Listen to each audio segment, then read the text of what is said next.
Assalamualaikum warahmatullahi wabarakatuh. Perkenalkan, nama saya Rahma Maulida Cinta Fani, akan menyampaikan presentasi saya mengenai sukses penjualan kunci kewirausahaan untuk memenuhi tugas besar mata kuliah kewirausahaan.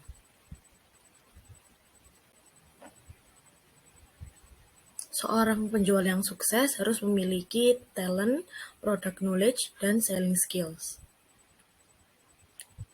Gambaran seorang penjual profesional ada beberapa hal. Yang pertama, memiliki kemampuan menjual yang memuaskan, memiliki standar etika yang tinggi, lalu ada terampil dalam bekerja, lalu memiliki pengetahuan mengenai penjualan, lalu dapat dipercaya, selalu belajar mengikuti perkembangan zaman, memelihara kepribadiannya, dan mengetahui bahwa pekerjaan menjual artinya melayani. Lalu berikut ada keuntungan sebagai penjual. Yang pertama, penjual dapat memperoleh gaji yang cukup tinggi jika dibandingkan dengan orang-orang yang memiliki upah tetap. Lalu penjual memiliki kesempatan yang lebih luas untuk berkembang. Lalu penjual memiliki kesempatan mengadakan tur ke berbagai daerah untuk memperluas pengalaman, pengetahuan, dan juga relasi. Lalu penjual pekerjaannya lebih bebas dan tidak terikat oleh atasan. Lalu penjual pribadinya dapat berkembang hasil bertukar ide dengan macam-macam relasi dari berbagai kalangan. Lalu yang terakhir, penjual memiliki rasa tanggung jawab yang tinggi karena sudah terlatih. Topik selanjutnya kita akan masuk ke pemasaran dan penjualan. Yang pertama ada konsep pemasaran atau marketing. Pemasaran merupakan proses penyusunan komunikasi terpadu yang bertujuan untuk memberikan informasi mengenai barang atau jasa dalam kaitannya dengan memuaskan kebutuhan dan keinginan manusia. Lalu yang kedua ada konsep penjualan. Konsep penjual menyatakan bahwa jika konsumen diabaikan, biasanya tidak akan membeli produk dan juga tidak membeli dalam jumlah yang cukup. Karena itu, organisasi penjual harus melakukan usaha penjualan dan promosi yang agresif. Topik selanjutnya kita akan membahas tentang jenis-jenis pendekatan dalam pemasaran. Yang pertama ada customer oriented approach, yang mengharuskan mengoptimalkan customer lifetime value, menciptakan customer equity, dan membentuk customer relationship. Lalu ada filosofi approach. Pendekatan ini digunakan untuk pengembangan perusahaan yang akan berorientasi pada pasar, pengembangan rencana strategis jangka panjang, dan membangun relasi jangka panjang dengan para pemasok dan pelanggan.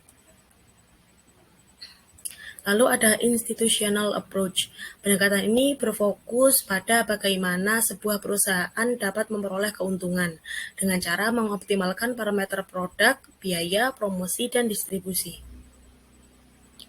Lalu ada market oriented approach. Pendekatan ini merupakan peralihan dari konsep produk ke konsep yang berorientasi pasar dan diyakini sebagai upaya untuk mengendalikan atau mencegah terjadinya penurunan penjualan. Lalu ada the theoretical approach. Pendekatan ini memiliki argumentasi teoritis yang menjelaskan bahwa berorientasi pada produk yang mengarah pada penurunan dan berorientasi pada pasar akan mencegah penurunan. Selanjutnya kita akan masuk ke tahapan siklus produk. Tahapan siklus produk ada 4. Yang pertama tahapan perkenalan atau introduction. Tahapan ini merupakan tahapan perkenalan yang menjadi cikal bakal suatu siklus hidup. Awalnya melalui tahapan ini produk akan diproduksi dan dipasarkan dalam jumlah yang lebih besar. Lalu yang kedua ada tahapan pertumbuhan atau growth. Tahap siklus hidup produk yang menentukan suatu produk menjadi lebih berkembang atau tidak. Dalam tahapan ini tentu saja laba akan meningkat dan prosesnya menjadi lebih menguntungkan. Tahapan ini di pasaran pemerintahan akan produk semakin meningkat dan minat masyarakat semakin bertambah. Yang ketiga ada tahapan kedewasaan atau maturity process. Tahapan kedewasaan itu di mana penjualan yang dilakukan serta pemasaran yang dilakukan lebih meningkat jauh lebih banyak. Namun, laba yang diperoleh justru akan mengalami penurunan yang signifikan karena terjadinya persaingan harga. Lalu yang keempat ada tahapan kemunduran atau decline. Tahapan ini di mana tahapan produk yang dipasarkan mengalami penurunan agresivitas atau biasa yang disebut sebagai tahapan kuno suatu produk. Untuk itu, setiap produsen harus memiliki strategi baru yang tentu saja wajib diberikan dalam mengembangkan produk baru yang diminati masyarakat agar produknya tidak mengalami kemunduran.